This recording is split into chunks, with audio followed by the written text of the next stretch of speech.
so there you can always change. And it's of course very important for the public transportation system. We've had the subway for 50 years.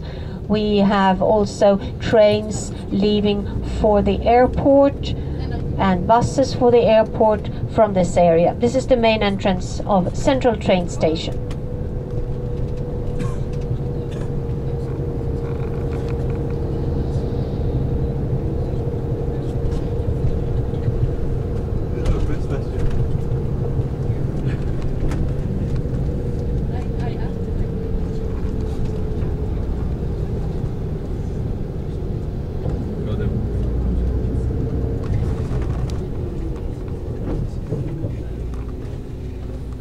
And one block up here to the right, you come to the department store of Åhléns.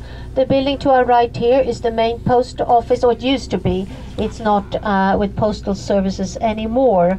It will be used for something different, but the building is a good example of the architecture at the beginning of the 20th century here. Otherwise, mostly modern buildings. In one of the hotels around the corner here to the left, there is something quite exotic. That's the ice bar. It was the first one that opened up. I think they can be found now in different cities all over the world, but a bar entirely made of ice, where you drink out of glasses made of ice. If you like the cold, you should know there is an ice hotel up in the northern part of Sweden also. Up in a small village called Jukkasjärvi. They build up the hotel in the winter, early winter, and then it's in use throughout the winter, and then it melts down and they have to rebuild it for the next winter. And you can go there and sleep on the packed snow or ice beds.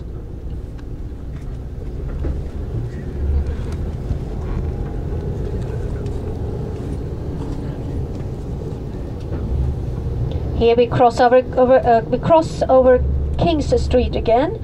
If you will go left, you will cross over to the island, King's Island, and we come soon into an area which we called Vasastan, which is one of the boroughs here in Stockholm. This area here, the square, has a lot of connections to the labor movement at the end of the 19th century. And if you would go right here, just a couple of blocks, you would come to that Sveavägen, which we came up along at the beginning of the tour. I know it's getting close to 12, and we will soon be back where we started.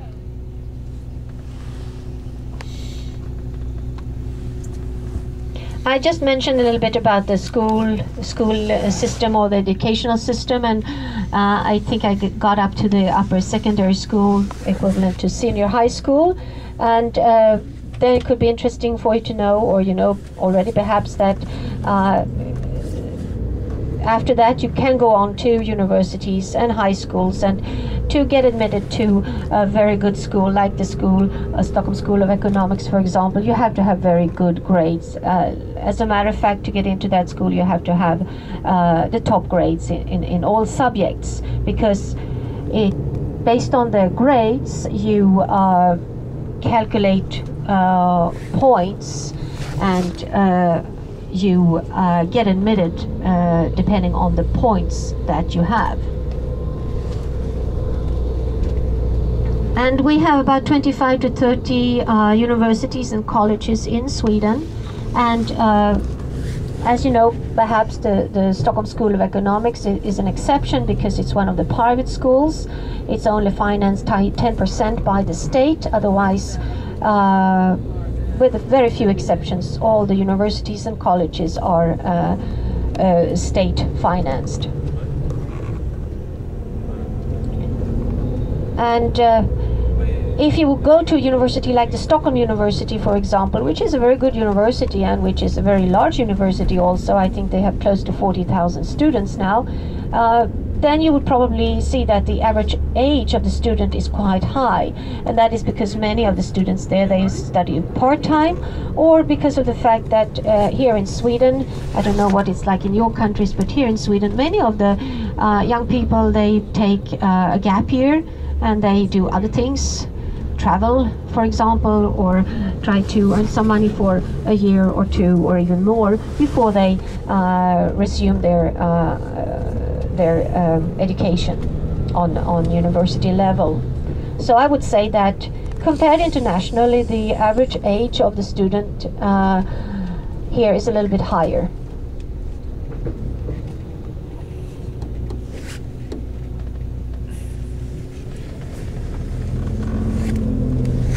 Well, Christmas is now definitely over. Here's a recycling of Christmas tree pile.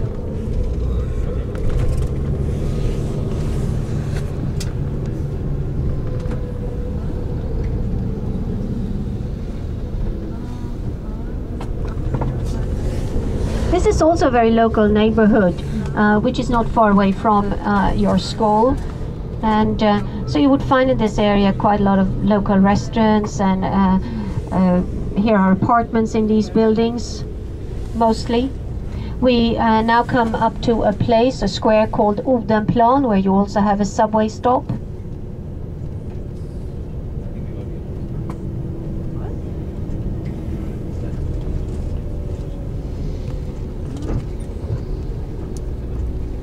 One of the biggest churches in the city is here. It's named after one of the most important kings also, Gustav Vasa Church. Gustav Vasa was king of Sweden back in the early 1500s, and he was like the founder of the modern Sweden, you can say. He was elected king of Sweden on the 6th of June, and 6th of June is also our national day here in this country.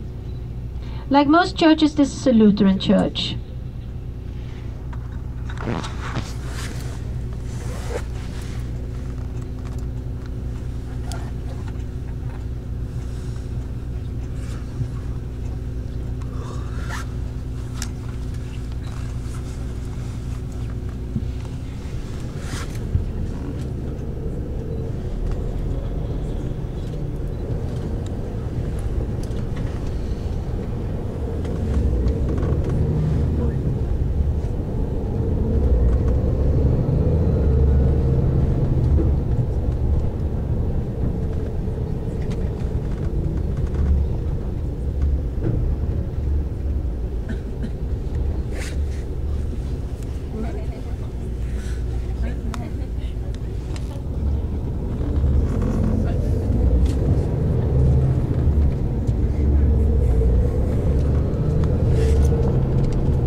So before we turn in on Svea Street again, I remind you again that you have lunch on your own, and then you have next point on the program is at 2:30, where you have the cross-cultural challenges.